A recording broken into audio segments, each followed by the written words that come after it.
What's up guys, Jay here with Solo YGO, and today we have our Chaos Turbo deck profile revamped, as well as a tutorial on how to play it, as well as just generally GOAT format. So we'll get straight into it. We'll get through this deck profile extremely quickly. So we're playing 1 BLS and 3 Chaos Sorcerers. 2 Chaos Sorcerer usually is typically good for builds, but this one needs 3. It also puts a lot of pressure on them to have to remove your Chaos Monsters over and over and over again. But the reason we're playing 3 is because we're playing 3 Magical Merchant. The card's just extremely good, so that's the Chaos Monsters. For the power 1-ofs, we had Sinister Serpent, Songen, Breaker, and Tsukiyomi. All just amazing cards. Tsukiyomi goes really hard in this deck with 12 flip effects and 2 Noblemen of Crossouts. It's just so versatile, just such a great card. You don't even need 2 of them, it's too cloggy. It's always the first search off Songen. And then for the 3-ofs of the monsters in the deck, 2 Thunder Dragon, it goes +1 or neutral, depending if you want 1 light or 2 lights in graveyard. Amazing card. Always use that first before you do any draw effects. You don't want to accidentally draw another one. 3 Moth, ridiculous card. Not much to say about it. It's also light, which is great, because we need chaos. We need light and dark. 3 Champion Pack Super Rare Magical Merchants. This is why we're maxing out on the Chaos Monsters, because if you happen to throw some of them in your graveyard, you don't want that to be too big of a deal. And it's really not anyways, because your worst case you're just throwing lights and darks in the graveyard. But yeah, fetches you a spell or a trap. It's just really good. Almost every card in this deck goes +1 or neutral, so we're trying to out advantage our opponents. Another card that goes +1, and it's a dark. 3 Gravekeeper Spy. Not much to say about him. Summons another one of himself. Really good for stalling if you need to. And the last monster in the deck, 3 Dekoichi, Dark Monster, flip, draw 1. Really good. Love the Battle Chanted Locomotive, such a classic card. On to the spells. Mandatory in every deck, no matter what you play, during GOAT format. Pot of Greed, Ultimate Rare, Graceful Charity, and then the OG Magic Ruler Delinquent Duo. If you don't know what these do, just take some time to read them. I'm assuming if you're here, you know most of these cards, so I'm going to get through them faster. So we get to the combos. Snatch Steal, Heavy Storm, MST. Snatch Steal is just amazing, but you need these. I'll oftentimes, if I don't have a Pot of Greed or Graceful Charity, I'll oftentimes add these back because really great for providing protection for your Chaos Monsters before they hit the board. Sakura's Armor, Wrecking Break, Mirror Force, Torrential Tribute, all really bad things for them. You want them to be able to go for game for you. 2 Noblemen of Crossout, it's semi-limited in GOAT format. Like I said, it's just really good against the opponent because you play Tsukiyomi, you can book whatever they have and Noblemen it if you need to. Next card, we're only playing 2 Metamorphosis. 3 just is too much. But we play a lot of level 1, so going to be able to go Thousand Eyes Restrict out anything or stall at any time is pretty good. I tried cutting this card, I just couldn't. If you're going to play it, I think 2 is the right number. 3 is a bit too much, 1's not enough. 2 is really good in this build. Any deck that has level 1s. Thousand Eyes Restrict is the best card. Best fusion monster available in this format, so if you can play it, you can just play it. Mirror Force, Torrential Ring of Destruction. The Trinity of Traps, you have to play these, they're just so good defensively. Mandatory, and Call the Haunted. For the last one that's limited to 1, this is great if your Chaos Monsters have been summoned correctly. And for the last 3 cards of this tight 40 list, we're playing 3 Raigeki Break. So the things this deck struggles against is Noblemen of Crossout, because we play so many flips. But that's not the worst, honestly. The biggest things are Blade Knight, because it negates your effects that are flipped, and Kaiku the Ghost Destroyer, because you're a Chaos deck. So understand that Chaos Turbo is probably more than likely the best deck in the format. Historically and even modern day, there's not really many decks that match up to it. But there is a lot of counter cards like the ones I just mentioned, so we have to have main deck options to out them. Raigeki Break is just so good. I think it's better in Sakura's Armor. You can activate it any phase. You can put a light or dark in the graveyard from your hand, or you can Sinister Serpent. Your Thunder Dragons is just so versatile. The discard 1 is actually sometimes good for us because of that reason, putting stuff in the graveyard. Just amazing. Kaiku hits the field, Blade Knight hits the field, another Chaos Monster hits the field. You want to hit their back row because you don't want to risk going into a Mirror Force, Torrential, Sakuretsu. Reggae Break is just so good. This is one of the best cards in my deck, without a doubt. So without further ado, we'll move on to the side deck real quick. For those Chaos Mirror matches, as well as maybe not the Mirror match. We have Kaiku, the Ghost Destroyer. By what I mean by maybe not the Mirror matches, the fact that they'll probably put theirs in as well. So worst case, you can double knock out their Kaiku with your Kaiku, and then it puts a dark in your graveyard. It's not the worst thing ever. And then it's got some decent attack, good effect, good floodgate effect. You never know when it might come up. But overall, just a really good card. You have to play 3 just because of the chaos in the format. Tribe Infecting Virus, really good against warrior decks or any decks that run a lot of stuff. We don't really need it for the chaos match. We have enough options out there, chaos monsters. But any deck that's playing a lot of the same types, it's really good against. Probably some other scenarios. Let me know down in the comments below. Lightning Vortex, if I see Scapegoat, my opponent's playing Scapegoat, if I see they're flooding the field really fast, this is a good option to put as a one-of. Obviously it's not searchable, but it's never bad to hard draw, especially when you need it for a top deck to save yourself. Then we have our answers to back row decks. We have Jinzo and 2 Dust Tornado. If they're running a lot of traps, I'll play these guys. Jinzo's just also very good because he's a dark in general, so that's a nice addition for us.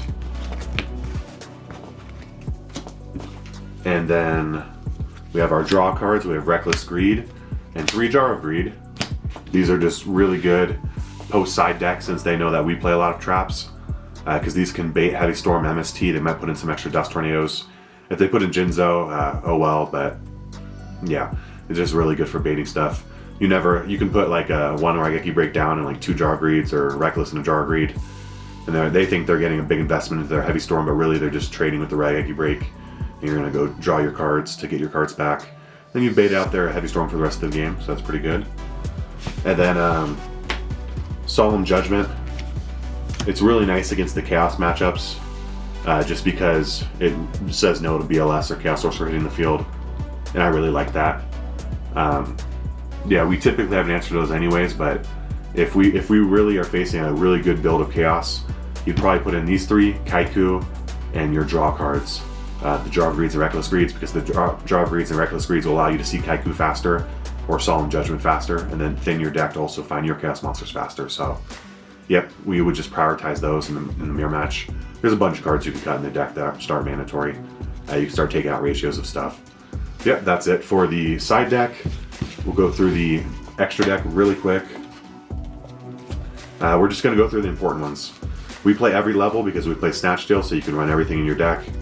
But the ones you have to play, because you play level 1s, Thousand Eyes Restrict, because you play Songen. This is the highest attack level 3 that you can have, so 1200. But this is the better one typically because it's a dark, not as strong, but just do the math if you need it for game. If there's some niche scenario where you have to go for 200 more damage, then just go for the other one. Dark Flare Dragon, we play level 4s, it's a dark, so it allows you to put a dark in the graveyard immediately with Metamorphosis if you need to. I would play level 6, this is really good in the Chaos matchup, banishes cards from the graveyard. Ryu Senshi is pretty hard out in general. And then Ojama King if you need to stall, lock up some zones, deck them out, whatever you need to do. And then the level 8s, because you're playing BLS, Gatling Dragon's really good, it outs everything. So without further ado, we'll get straight into the combo tutorial on how to play Goat format. Alright, so in this hand, the first scenario, you have drawn 2 traps, Moth, Thunder Dragon, Pot of Greed. You of course would draw for turn, so you get your Raigeki Break. If you have these 2 in hand, or Graceful Charity or anything, it's important to always go Thunder Dragon first, because if you go Pot of Greed first, you run the potential of doing something like this, drawing 1, or worst case scenario, both of your Thunder Dragons. Since you can thin your deck of Thunder Dragon, you would always want to go Thunder Dragon first. So discard. If you wanted to do 1 at a time to get multiple lights in the graveyard, you could do that. But in this scenario, and most scenarios, I would just add 2 to my hand. So go +1 instead of neutral. And then from there, you go Pot of Greed to draw 2 random cards. And now you have an absolutely stacked hand to start the game. This would be a busted hand, I'm not gonna lie. Yeah, you don't want to overextend your traps. So you'd probably just set the Raigeki Break or the Ring of Destruction. More than likely Raigeki Break because you have Thunder Dragons. You don't want to... Ring of Destruction is very strong when you don't have any discards, so you'd want to go Raigeki Break first, and then set your Moth, T-set pass. Hopefully you get Pot of Greed back, and that would just be amazing. So that's scenario number 1. Scenario number 2, after drawing for turn, you've drawn 3 Dekoichi, Gravekeeper Spy, Songen, and Torrential Tribute. So there's multiple things to analyze here. 1, if I had to rank these in the worst ones to be Noblemen have crossed out, assuming I'm going first, it's not a flip effect, believe it or not, it's Songen. So Songen, I believe the correct choice, in my opinion, is to always normal summon it. If you set Songen, you're setting yourself up to be Nobleman for one of your best cards in your deck. Him going to the graveyard is a Tsukiyomi, a Sinister Serpent, anything you run, DD Warrior Lady, whatever, some outs for some situations, a Moth to get back a Pot of Greed, a Graceful. Songen getting Nobleman is just a shame, to be honest. So I think a normal summoning him, potentially taking damage is just worth it. You don't want to get knocked, you don't want to lose your Songen. Of course, you would set the 1 Torrential. Torrential and Songen trade extremely well, especially if it means outing opponent's monster as well, or if they're starting to clog the field. Also, normal summon Song is just very intimidating psychologically. Your opponent might not want you to search for whatever you're having, so they might wait, which is on them. They should just out it as soon as possible and just continue to play. But another thing to analyze with this hand is the fact that we have 3 Dekoichi and a Gravekeeper Spy. So the Dekoichis are separate in and of each other, and by that I mean that, of course, if you knock one, they'll banish the others, but they're not reliant upon each other. So the Gravekeeper Spy is the one to value, because that's the only one that's going to get you a +1. Not by itself, it has to have others in the deck. So when you go to finally set your first flip effect, you of course want to set the Dekoichi first. Not only are you not going to get banished if you happen to draw 3, but let's say we didn't draw 3 and we even just drew, let's say 2. 1, maybe I'll still prioritize the Dekoichis because Dekoichi is just a better card to me. But if we draw 2, I'll go ahead and set the Dekoichi first still, because the Gravekeeper Spy needs the other ones to have something going on. Dekoichis operating separately can just draw a card by themselves, if that makes sense. So yeah, that's that scenario number 2. Alright, for the last scenario of test hands, then we'll move into in-game play scenarios. Alright, so we have Snatch, Moth, Luster, Raigeki, Merchant, and Mirror Force. Alright, so when analyzing this hand, it's important to first look at the traps. You're going to want to set Raigeki Break and keep Mirror Force. If you get Heavy Storm or MST right off the bat, you don't want to lose your more valuable one. This one's really good later in the game for protecting you or outing another Chaos Monster or one of their boss monsters. Then we have to look at the fact that this is pretty much dead in our hand right now. It's just for later on, so set this, hold this, hold this. Now we're just looking at these 3 right now. We know that Merchant by itself can be flipped and used and get some kind of value off of it. We know that Moth has to have a spell in the grave, but we also realize that we have Raigeki Break. So Raigeki Break, I would argue that in this situation it's best to set Raigeki Break, set Moth, and then if you need to Raigeki Break something they have for their monster or a back row, do that, discard Snatch Steal so that Moth can get Snatch Steal back. You don't want to get Nobleman on the Merchant. I'd rather get Nobleman on the Moth from the beginning, because the Merchant is going to get us a light in the grave, as well as mill and potentially gets a dark to make this live. So in this scenario, saving the Merchant to prevent being knocked is more important. And because we have Raigeki Break, we can still get some kind of value out of Moth by basically getting back the cost for Raigeki Break. So that's scenario number 3. Now let's move on to some in-play scenarios. In this scenario, you have 2 flip effects. You have a Dekoichi and one of your spies, and your opponent has Torrential. This is an important thing to remember not to misplay. If you're deciding which one of these you want to flip first, you always need to go for the Dekoichi first. Because if your opponent has Torrential, you're still going to get your draw out of it. If you go Spy first, you're just going to lose your Dekoichi and whatever Spy is summoned, so you don't want to misplay there. And this could be the same if this is Moth or Magician Faith or Magical Merchant. Spy would always be your second flip. And that also goes for normal summoning. You don't want to normal summon or special summon before you flip your Dekoichi. Always remember to get your plus first, because regardless, this is on the field, so it's vulnerable anyways. So get your plus first and then do your other stuff.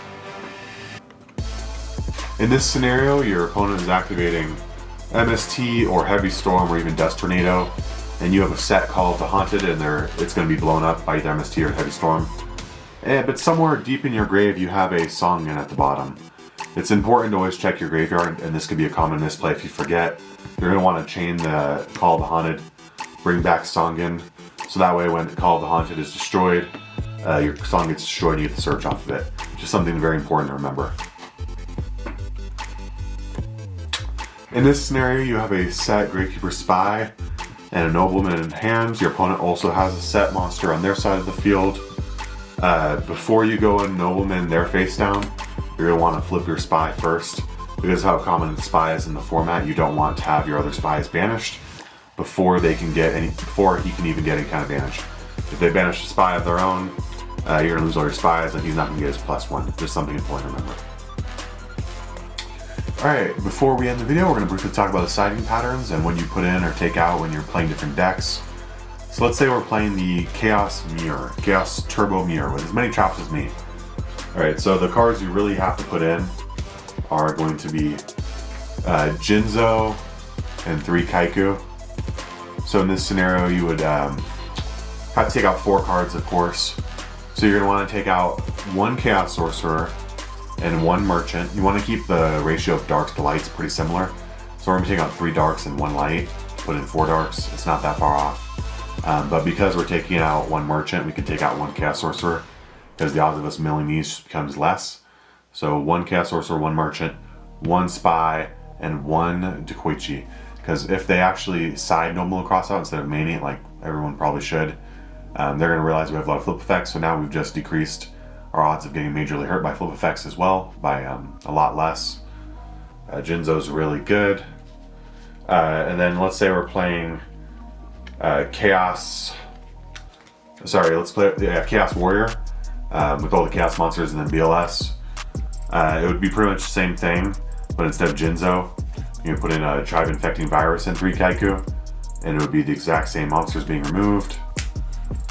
Let's say we're not playing any of that, but you notice they're putting in 3 Kaiku against you. You can pretty much just put in Tribe Infecting and Lightning Vortex, and pick any of those 2 that you want to remove. Maybe 1 Dekoichi and 1 Spy. You just need extra ways to out Kaiku. And if you don't really need to put in Kaiku, because they can double knock, because these potentially can do more. But if they are playing Kaiku, and you also have a way to hurt them because they're a Chaos deck, Kaiku is really good for that, because you can double knock if you need to. So another thing to remember is that if you're playing the Chaos Mirror match, I think Solemn Judgment's another good choice potentially. It's really up to how you feel in the moment. This is also really good if you see them playing Jinzo, because Jinzo will really mess you up if you're playing this many traps. But for Solemn Judgments, you just want to take out things that are... Because honestly, this deck is really good, right? You just have to put in things that don't hurt them as much. So for this instance, I'd probably take out... If they're not playing much flip effects, you can even take out your Noblemans. Otherwise, it only gets a lot of value if they're setting something by some chance, or if you're Tsukiyomiing them, but you probably take out your 2 Noblemans if you're not playing flip effects. Metamorphosis isn't a bad target to take out, just because Solemn Judgment is just kind of the ultimate say-no card. Other than that, Metamorphosis is more versatile in general, so this is only post-siding if you think it's more beneficial. If you're going second, Solemn Judgment is not even a bad option either, because good scope format. It's really slow back then, so Solemn Judgment is not necessarily just a going first card. It's not really going first, going second cards in go format. You're gonna have like 20 turns regardless, as long as you don't get beat somehow within like a few turns. But yeah, Delinquent Duo is actually a card that might not be as good going second. With that being said, because they might get all the cards out of their hand. Yeah, so maybe take out Delinquent Duo for Solemn Judgment. Honestly, hitting 2 of their cards might not be as good as just saying no to BLS. This is really good for tank Chaos Monster, so you want to keep it in. Pretty much everything is mandatory to keep in, so Worst case, if you want to take out some monsters, you could, but that's the tricky situation with Solemn Judgment. It's such a good card, it's kind of hard to figure out and take out what you need to take out. It's a deck that's pretty much all gas. And then for back row heavy decks, last but not least, we have 2 Dust Tornado and a Jinzo. What I'd probably take out is 2 Metamorphosis and 1 Gravekeeper Spy. Because honestly, whatever you summon off Metamorphosis is probably get hit by their back row. So you'd rather just have stuff out there back row to save your Chaos Monsters. And then Gravekeeper Spy is if I had to deem one the worst of our flip effects, even though they're all gas, I'd say taking out 1 Gravekeeper Spy is probably the most easiest flex spot to change around. Magician of Faith is probably the best one by far. And then for what we're trying to do, Merchant is probably the second best because it gets you some light and darks in the graves. For your Chaos Monsters, that's why we're maxing out on them. Decoy 2 is just really good drawing 1, being able to draw any power spells or traps. But Gravekeeper Spy, he's just another dark and another +1. Don't get me wrong, he's good, but if we have to rank them, I'd say he's probably number 4 on the flip effects. So 1 Spy, 2 Metamorphosis. Go ahead and put your Jinzo, 2 Dust Tornadoes, and let your Chaos Monsters run free so they can do what they need to do. You could also potentially take out 1 Call the Haunted if you wanted to instead of Gravekeeper Spy. Even though these are traps, Raigeki Rakes, they are inherently also back removal, so you'd want to keep those. You can't take out the Trinity, Mere Force, Ring Destruction, Trench Tribute. They just put up so much pressure on the opponent, so Call the Haunted, that could be a potential one to change up for Jinzo, and then 2 Metamorphosis for Dust Tornado. But if you want to keep that, that's fine. Just take out 1 Gravekeeper Spy. So hope you guys enjoyed the video today. If you guys want to see more of this in-depth analysis and test hands, whatnot, just let me know down below and we'll do it for other decks as well. Alright guys, peace out.